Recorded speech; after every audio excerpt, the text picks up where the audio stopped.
रमजान का महीना चल रहा है और इसी बीच दो पड़ोसी इस्लामी देश पाकिस्तान और अफगानिस्तान एक नए और बहुत ही खतरनाक संघर्ष में उलझ गए हैं।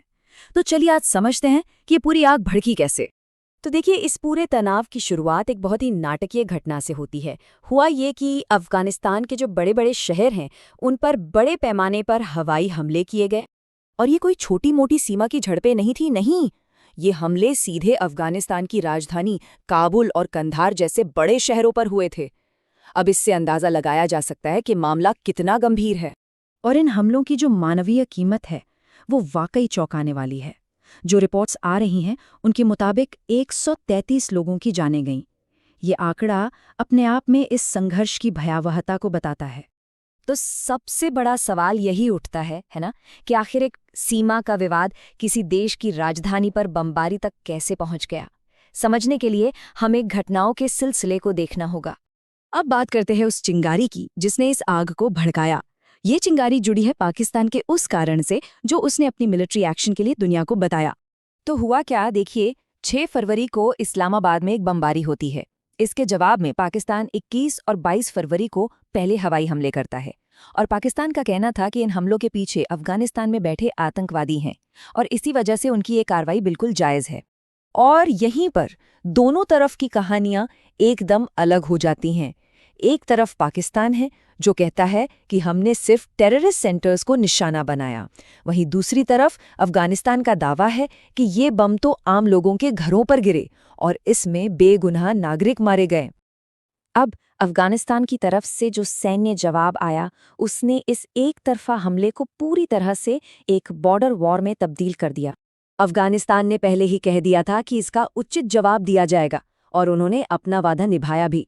डूरन लाइन पर, जो कि दोनों देशों के बीच की विवादित सीमा है, उन्होंने जवाबी कार्यवाही की। मतलब साफ था कि वो चुप नहीं बैठने वाले। और अफगानिस्तान की तरफ से जो दावे किए गए वो भी काफी बड़े थे। उन्होंने कहा कि 15 पाकिस्तानी आर्मी पोस्ट्स पर हमला किया गया, 55 पाकिस्तानी सैनिक मारे गए और तो और एक पाकिस्तानी F-16 जेट को भी मार गिराने का दावा किया। हाँ, ये ध्यान रखना जरूरी है कि ये दावे एक एक्टिव कॉन्फ्लिक्ट में एक पक्ष के हैं। तो ये तो हुई जमीन की लड़ाई की बात। अब थोड़ा बैटलफील्ड से हटकर पॉलिटिकल अरीना की तरफ चलते हैं, जहां पर बयानों की आग और तेज थी और औपचारिक तौर पर युद्ध का ऐलान भी हुआ। ऐसा नहीं है कि शांति की कोशिशें नहीं हुईं। इससे पहले सऊदी अरब और तुर्की जैसे देशों ने बीच बचाव करके एक सीज फायर करवाया था, लेकिन अब वो पूरी तरह से टूट चुका था। और फिर आता है पाकिस्तान के रक्षा मंत्री ख्वाजा आसिफ का वो बयान जिसने सारी अटकलों पर विराम लगा दिया। उन्होंने साफ साफ कहा, दोनों देशों के बीच एक खुला युद्ध शुरू हो गया है। मतलब अब ये कोई छोटी मोटी झड़प नहीं, एक ओपन वॉर है। और बात यही नहीं रुकी।